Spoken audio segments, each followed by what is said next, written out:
అందరికీ నమస్కారం. అస్సలాము అలైకుం రహమతుల్లాహి బర్కాతు. మిత్రులారా, 1999లో నేను రాజకీయాల్లో అడుగుపెట్టాను. మా పెద్దాయన డాక్టర్ డి రామానాయుడు గారి కోసం. ఎందుకంటే నేను చైల్డ్ ఆర్టిస్ట్ తర్వాత నేను మళ్ళీ ఒక వయసు వచ్చిన తర్వాత నాకు అద్భుతమైన అవకాశం ఇచ్చి ప్రేమ ఖైదీ అనే సినిమాతోటి మళ్ళీ నా కెరీర్ స్టార్ట్ అయింది చైల్డ్ ఆర్టిస్ట్ తర్వాత. అలాగే వారు బాపట్ల నుంచి ఇలాగ నేను ఎంపీగా నుంచుంటున్నాను రా, నువ్వు రావాలి, నా క్యాన్వాస్ చేయాలి అనగానే తప్పకుండా గురుగారు, ఎందుకంటే మీ సినిమా తర్వాత నేను మళ్ళీ ఒక ఆర్టిస్ట్గా నేను ఎదిగాను, సో డెఫినెట్గా నేను వస్తాను అని చెప్పి వెళ్ళటం జరిగింది. అప్పుడు టీడీపీ హయాంలో దాదాపు ఒకే పార్టీలో 20 సంవత్సరాలు నేను ఉన్నాను. తర్వాత మళ్ళీ ఇటు రావడం జరిగింది. నాకు అన్నం పెట్టింది ఫస్ట్ నా తెలుగు ఇండస్ట్రీ, నా తెలుగు ప్రజలు, ప్రేక్షక దేవుళ్ళు, నా నిర్మాతలు, నా డైరెక్టర్సు, నా హీరోలు. ఈ రోజున ఈ రేంజ్లో నేను ఎదిగాను. 45 సంవత్సరాలు ఇండస్ట్రీలో ఉన్నాను. దాదాపు 1200 సినిమాలు పైచిలుకు యాక్ట్ చేయడం జరిగింది. 6 భాషల్లో యాక్ట్ చేయడం జరిగింది. ఓకే, నేను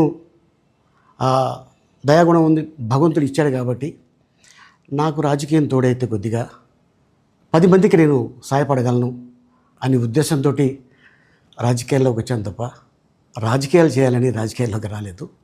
ఇండస్ట్రీ నాకు ఇంత మంచి లైఫ్ ఇచ్చింది, నేనేం చేస్తే బాగుంటుంది అని నలుగురిని చూసి నేను ఒక ట్రస్ట్ పెట్టుకున్నాను మా నాన్నగారి పేరున. దాదాపు 16 సంవత్సరాలు అవుతుంది నేను ట్రస్ట్ పెట్టుకొని.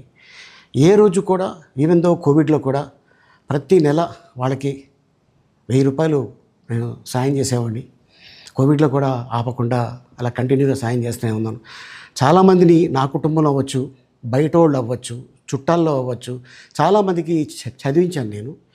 అండ్ అలాగే మా తల్లిదండ్రులు నాకు ఇచ్చిన ఒక గుణం అది అందరితో పంచుకోవాలని చెప్పి ఉద్దేశంతో నేను ట్రస్ట్ కూడా పెట్టుకున్నాను.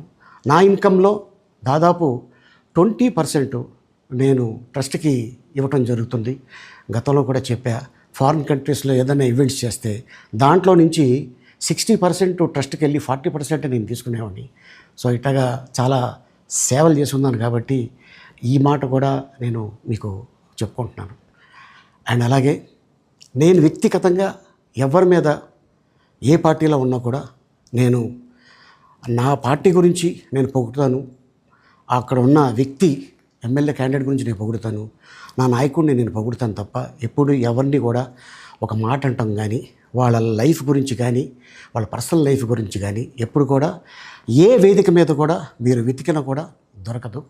అండ్ అలాగే సో నేను ఈ రోజున మీ ముందుకి రావడానికి కారణం ఏంటంటే, నేను ఏ పార్టీ మనిషిని కాదు, ఏ పార్టీ సపోర్టర్ని కాదు, ఐఎమ్ జస్ట్ కామన్ మ్యాన్గానే ఉండి ఇక నా సినిమాలు, నా షూటింగ్లు నేను చేసుకుందామని చెప్పేసి అనుకుంటున్నాను.